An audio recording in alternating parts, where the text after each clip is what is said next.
concepção desculpa, dentro da consultoria, dentro da concepção e tal, como é que entra o ISO painel nessa história? Tipo, tem diferentes tipos? Tem ISO painel bom? Não tem? Como é que funciona? Porque eu vejo que a galera tem muito medo aí, né? E o que é isso? Então vamos lá. Boa, o que é isso? Ótima pergunta. É. A gente esquece. Fala que é natural, mas. A gente esquece que a gente tá falando para um público em geral, né? Exato. Vamos lá. Talvez até um passo antes, né? Quando a gente recebe uma demanda de uma seguradora, né? O que ela busca através do nosso trabalho? Ela busca tirar uma fotografia desta indústria para fins de subscrição, né? Então, alguém, ou melhor, o subscritor vai lá e taxa, né? Põe uma tarifa nesta indústria, né?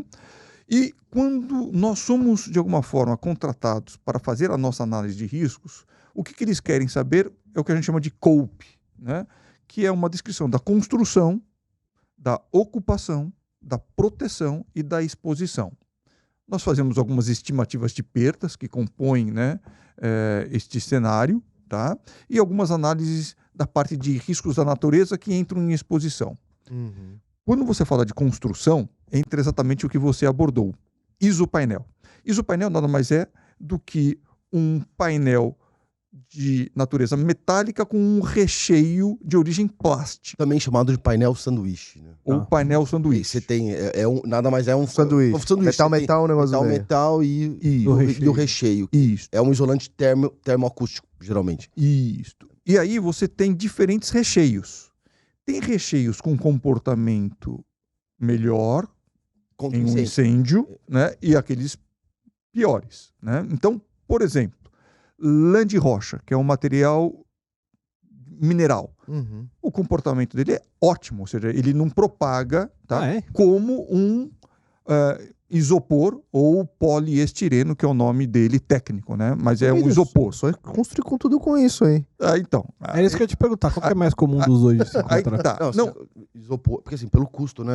Tem uma de custo. O custo varia muito, né? E detalhe, eles têm diferentes condições de comportamento à parte térmica, que é o mais importante. Então, a gente brinca muito, ou seja, se você for construir uma câmara fria, né, para guardar lá congelados, se você fosse construir com um material menos, em termos térmicos, né, a parede ia ficar algo muito grande. Então, você vai para elementos que têm uma condição melhor e você vai diminuindo essa, né, e aí você chega numa parede normal de 20 centímetros, né? Alguma coisa desse tipo. Só que o material que está lá dentro, ele, geralmente, ele tem uma natureza plástica combustível. E aí, você tem que botar aditivos, você tem que mudar o material. Então, tem diferentes classes de painéis sanduíche ou isopainel, tá? Que tem comportamento melhor ou pior para fins de incêndio. E aí você entra com outras características, né? Você coloca uma chapa metálica mais grossa, você coloca uma proteção por sprinklers, então você começa a fazer com que, se algo ocorrer, você ataca na severidade, entrando com os sistemas de combate automáticos, chuveiros automáticos, essa questão. E ele existe basicamente, ele foi inventado, vamos dizer assim, pensando nessa indústria do congelado mesmo, para te dar mais conforto térmico e térmico também e acústico. Ou seja, sim. Agora, de novo, né? Ou seja, quer queira, quer não, um dos grandes problemas da nossa área é esse advento do plástico. Uhum. Né? Então, quando você entrava numa indústria automobilística e entrava num depósito dos componentes, a grande maioria eram componentes metálicos. Né? E aí, o sistema de sprinklers que era instalado para proteger este depósito tinha que proteger muito pouco de material de embalagem. E aí começa o advento plástico, e aí o que vai acontecendo? Eu vou precisar jogar mais água. Então, hoje, quando você entra num depósito de uma indústria automobilística, você tem muito plástico. Tá? Então, de novo, né? Ou seja, a nossa indústria é tão dinâmica como qualquer outra indústria. Uhum. Então, você sempre tem que estar, de alguma forma, pensando no futuro, porque senão é que negócio. Ou seja, o que não pegava fogo, né, há alguns anos, esse mesmo componente pode ter uma característica muito complicada, não só do ponto de vista de emanar calor, mas pela toxicidade do produto. E aí, ao invés de você ter somente um dano material, você pode matar a gente, né? E uma dúvida ainda no isopainel. Ele pode iniciar o fogo dentro dele? Ele não tem autoignição, né? Isso não acontece, né? Mas o que acontece? Você tem isopainel, você tem uma construção, muitas vezes é a própria estrutura que é o isopainel. Você pega Caramba. grandes incêndios aí de frigoríficos conhecidos aí, que queimou tudo. O que acontece? Você tem fiação elétrica que passa pelo painel. Bomba, relógio, negócio. Você tem instalações elétricas, né? Você tem luminárias, você tem câmeras, você tem, então tem a parte elétrica, né?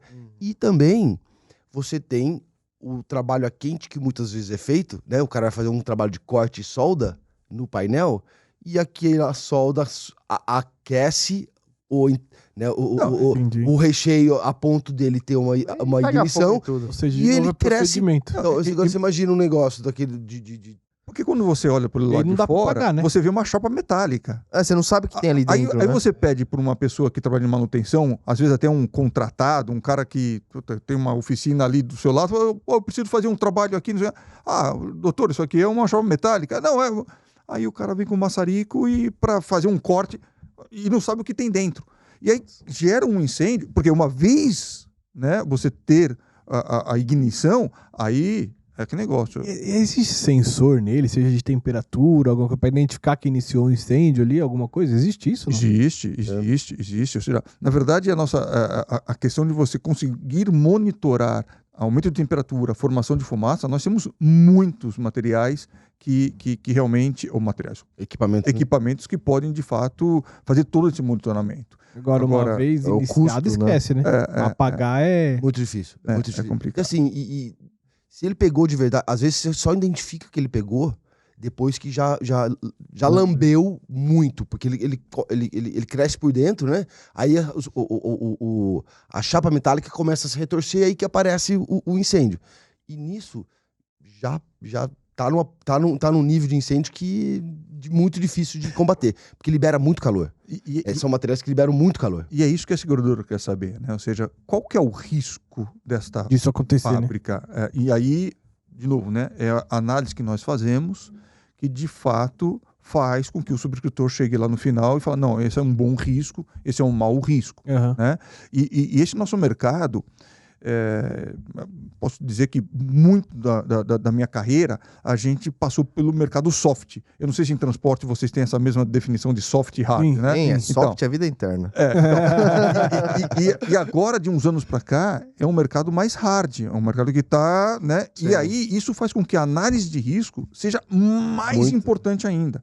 Né? Porque quando o mercado é soft, para você mandar um engenheiro que tem toda uma especialidade para fazer uma visita, gera um custo. Só que a competitividade era tão grande que qualquer coisa que você pudesse salvar dinheiro, você... Agora não. Agora com o mercado hard, né, que nós estamos aí já há alguns anos, a nossa atividade ela passa a ser quase que essencial. Porque tem muito cliente que chega lá, vamos renovar, a seguradora vira para você e fala assim, não vou renovar não. É um risco em potencial, né? E aí complica. Isso acaba obrigando, então, de uma certa forma, não só a seguradora... Porque o pessoal acha que a seguradora é a vilã da história também, não né? É, né? Não é. No final, cara... O próprio Lacerda deu exemplo aqui. Exato. Você como com uma indústria que tem diversos funcionários, que tem famílias, né, para sustentar, você precisa fazer um negócio, né, protegido, né? Sem dúvida, e a gente, e através de vocês, a seguradora, acaba influenciando nisso para ele resolver um futuro problema, né? É o que eles chamam muito de responsabilidade social, né? Exato, uma responsabilidade social muito grande. E uma das coisas do nosso trabalho é realmente garantir que a empresa, o negócio, tenha continuidade. Exato. Você não tem impacto. Tá? Exato. E outra coisa interessante desse negócio do painel sanduíche, né? Na concepção do projeto também, isso é uma coisa que a gente orienta. Tipo, o cara tá lá, definiu que vai construir o armazém, painel sanduíche de poliestireno, isopor. Pior caso que existe. Gente, né?